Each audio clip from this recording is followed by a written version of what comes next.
Y es un placer para mí estar en este viernes con ustedes en un horizonte de noticias con información de lo que ha venido evolucionando en las últimas horas, de otras que son importantes en este momento en definición, como es el caso del juicio político, este posible impeachment al que fuera presidente de los Estados Unidos, el 45º presidente Donald Trump. Los demócratas en la Cámara de Representantes que están llevando este juicio son los que proponen el mismo, determinaron que el expresidente es culpable de la violencia en contra del Capitolio ocurrida el pasado 6 de enero.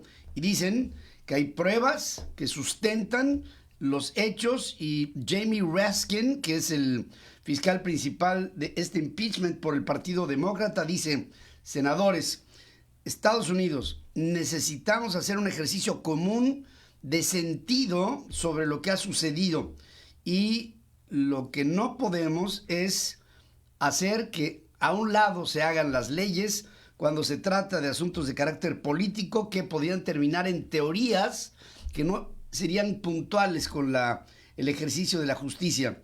Por lo mismo, tenemos que poner en el lugar justo a las acciones justas que el país está esperando que lleven a un resultado que vaya en satisfacción con la propia ley. Es decir, esto podría ser un precedente extraordinariamente espantoso para los norteamericanos.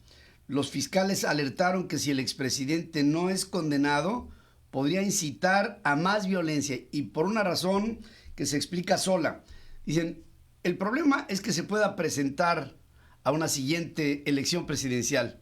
Ahora, ese no es el problema fundamental.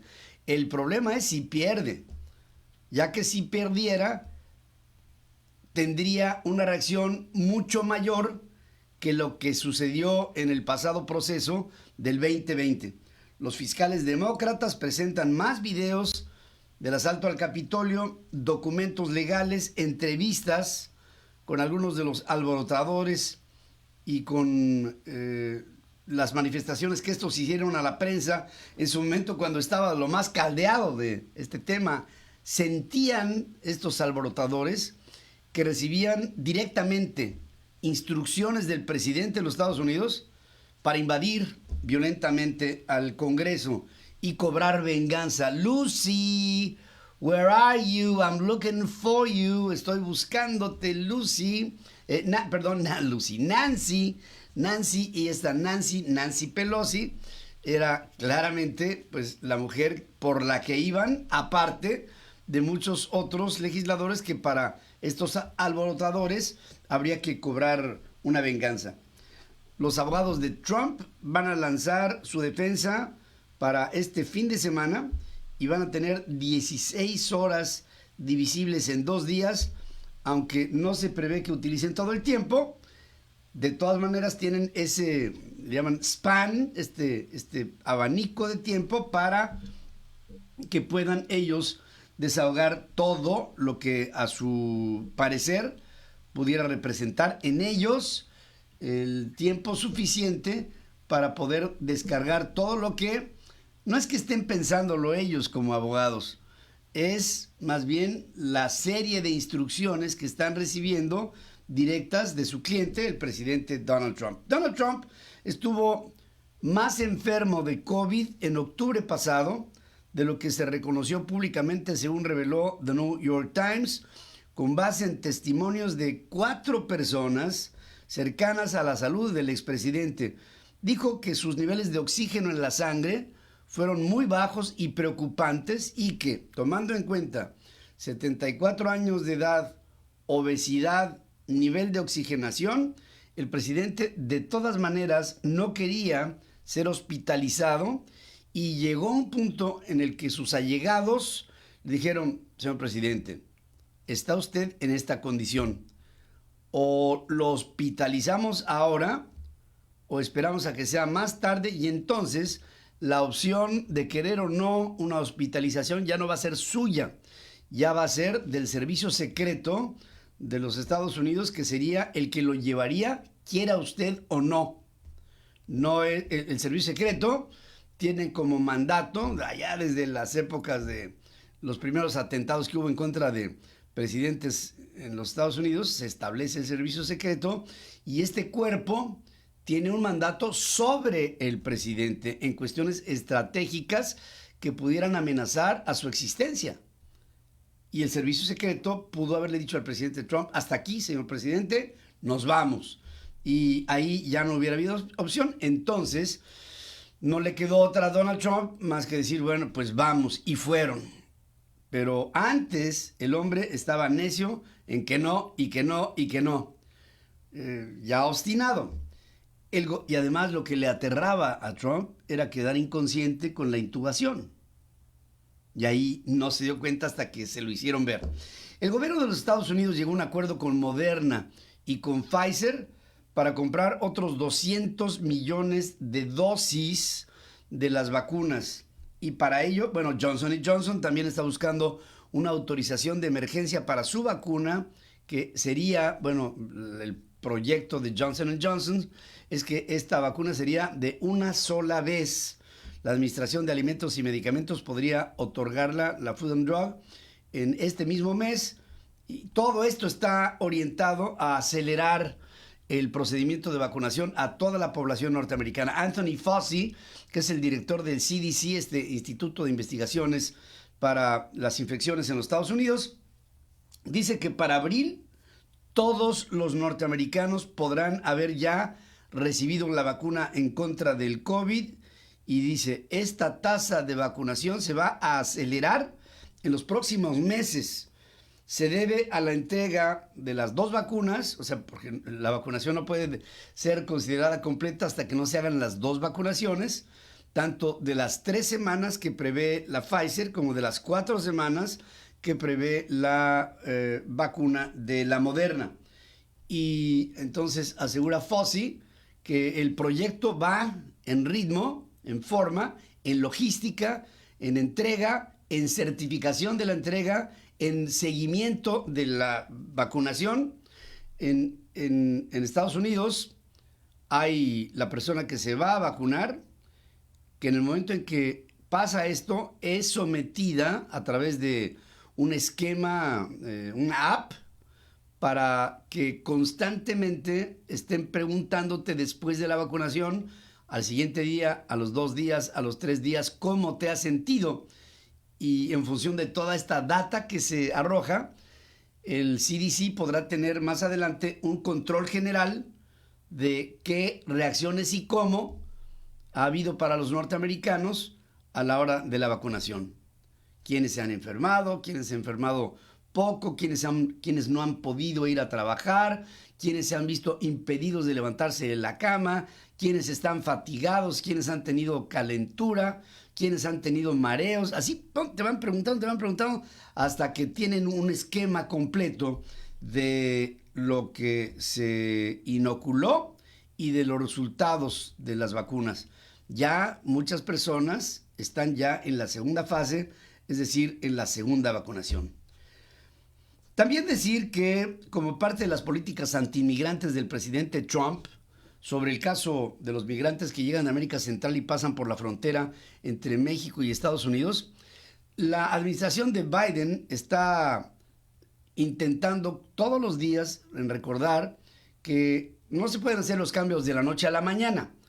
Si bien es cierto, había una actitud de la Casa Blanca sobre el tema migratorio y sobre el muro divisorio entre México y Estados Unidos, la administración Biden tiene otro sistema. Había un proyecto que echó a andar el presidente Trump que se llama Permanece en México, en el que sin que México hubiera dicho nada, o sea, no hubiera reaccionado, la idea era que tú llegabas, centroamericano, mexicano, o lo que fuera, a pedir asilo en la frontera para el lado norteamericano a los norteamericanos y te decían, permanece en México en lo que determino. Y México, sin dinero, sin proyecto, sin nada, con un hacinamiento y una problemática social que se quedaba del lado de nuestra frontera, del lado de la frontera mexicana. Biden está insistiendo a través de su gente y su equipo del Homeland Department que se están haciendo los cambios, que van a ser gradualmente y que por lo pronto no más dinero para el muro y una actitud que tendrá que reevaluarse para considerar de una manera mucho más ágil lo que puede y lo que no puede ser. Ahora, esto implicará el que se refuerce, esto me estoy adelantando un poco, ¿no? Pero esto implicará que la administración Biden tendrá que ponerse de acuerdo con México principalmente, para, como ya lo hizo Trump con López Obrador, contener a la ola migrante desde su origen, o por lo menos desde su chiate, y por otra parte ponerse de acuerdo con países de América Central para lo mismo. Luego de una llamada anónima en español, autoridades de los Estados Unidos investigan informes de que unos 80 migrantes pudieron haber quedado atrapados en un camión el lunes y tienen dificultades para respirar, según revela el Servicio de Inmigración y Control de Aduanas. Nos estamos muriendo, dijo un hombre en una grabación que ha sacudido a la opinión pública, sobre todo en la zona fronteriza del lado norteamericano con México.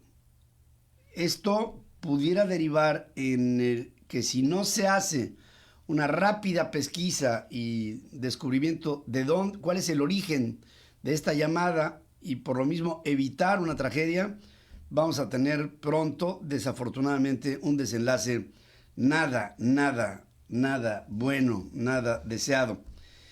El Consejo de la Judicatura Federal, esto ya en México, fusionará a los tribunales unitarios de circuito para enfrentar un déficit de magistrados, producto de otro déficit que es económico.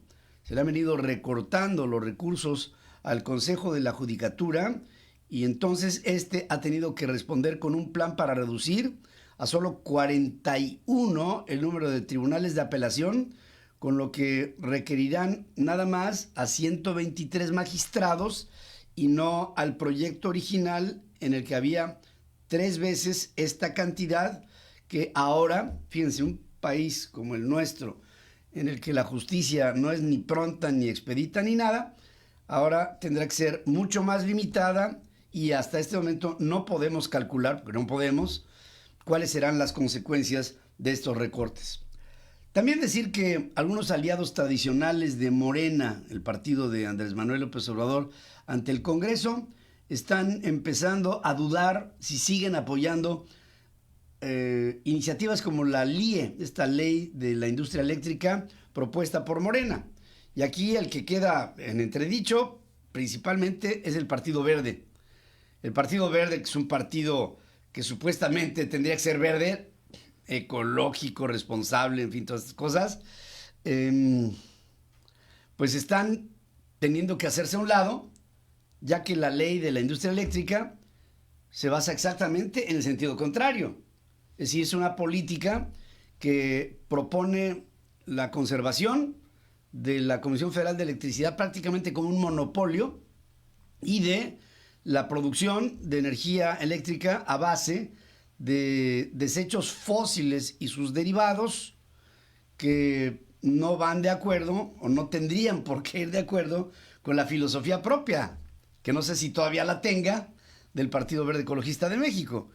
Y gente como Arturo Escobar, que es el coordinador del Partido Verde, está explicando, bueno, más bien dicho, se está justificando, él y todo el partido, para decir que están de acuerdo en que se fortalezca la Comisión Federal de Electricidad, a la soberanía energética, que yo no sé qué querrá decir eso de soberanía energética, y dicen, pero no bajo la premisa de que sea bajo las pautas mismas de los procedimientos con los que se hicieron energías en otros tiempos, es decir, no en desechos fósiles.